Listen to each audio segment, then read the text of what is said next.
Are PhDs actually getting harder over time? I would argue, yes, they actually are. And I want to talk about that in this video and what it's about, what is really going on there. So are PhDs getting harder? Yeah, they tend to take a lot longer than they used to. It's becoming the norm, at least within my field, to go from, it used to be like 3 years to get a PhD. Now we're getting at like 5, 6, 7 years, which are becoming the norm to get that. And it's not like people are working less. In fact, they're probably working many more hours and pushing the envelope a lot more. And so what we need to think about, or what is going on there, is that there is a market demand at this moment. Not necessarily the market demand as you might think of, but from the external industry. But what's happening is that the industry itself, the academic industry itself, is becoming more rigorous. And so the requirement, at least in my field, used to be that you can get, a PhD, and before you're done your PhD, you can go work someplace. You can get some junior level professor job someplace before you've even completed that. Now the requirement is that you've actually completed your degree and you have several publications, at least one publication in my field. My field, that's pretty hard to get. Publications are really, really hard to get. Compared to many other fields, you might think one publication is not a lot, but it actually is a substantial amount of work to actually get there. So the requirements are increasing. And what does that look like? That means you need 2 years of coursework at most institutions to become competitive. And then you need 2, 3, 4, 5 years of doing research, of sitting there writing publications before you actually get that, before you can do well. So I see people sort of quote unquote cheating the system.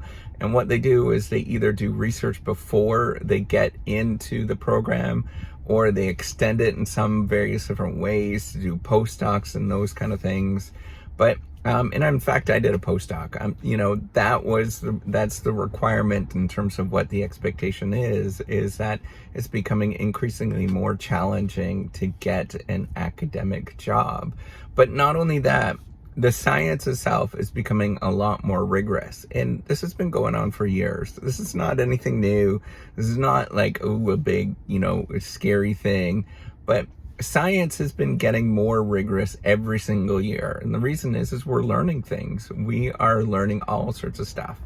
Now, what I expect to happen is that we're going to see more fragmentation in science, where we're dividing into different specializations. And that is a norm as well, because what ends up happening, it becomes just physically unattainable to understand the entire field as a whole. So then the field sort of fragments itself based on, maybe its market demands and different things like that. And that's kind of the norm in terms of what happens in science. So, are PhDs getting harder? Absolutely, they're getting harder. And it's not harder in the sense that, we're working you a lot more and all of those kind of things. It's harder in the sense that the market just demands it. And there's a real big difference in terms of what's going on there, in that it's not any individual. That's the thing that you got to remember. There's this understanding, and thankfully, as a business professor, we kind of have this understanding, but a lot of people don't get this. It's not one individual that is dictating what happens. It's actually the market. It's many people coming together, and they arbitrarily think of these kind of things. And it's not necessarily that the market is making this decision in the sense that there is a market actor.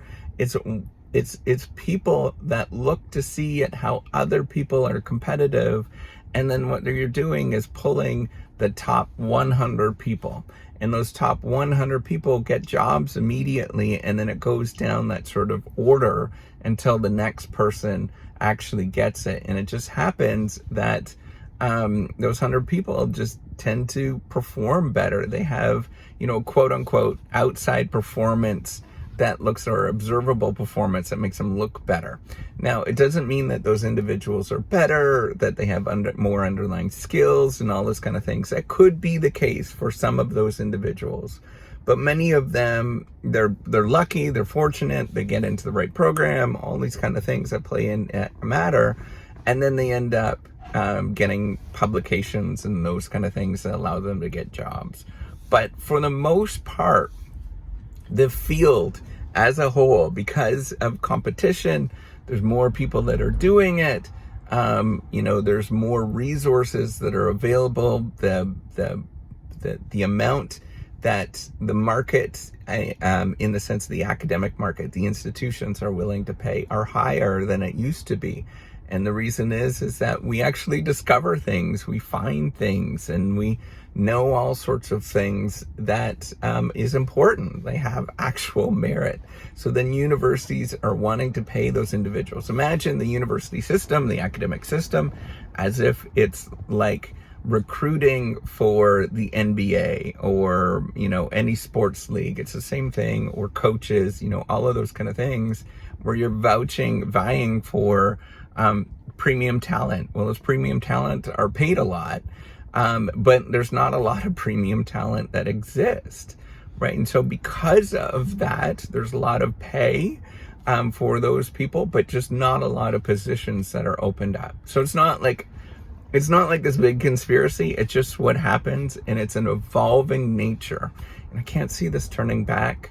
That PhDs are getting harder, and they're going to continue to get harder as the decades progress. All right, take care and have a wonderful day. Bye.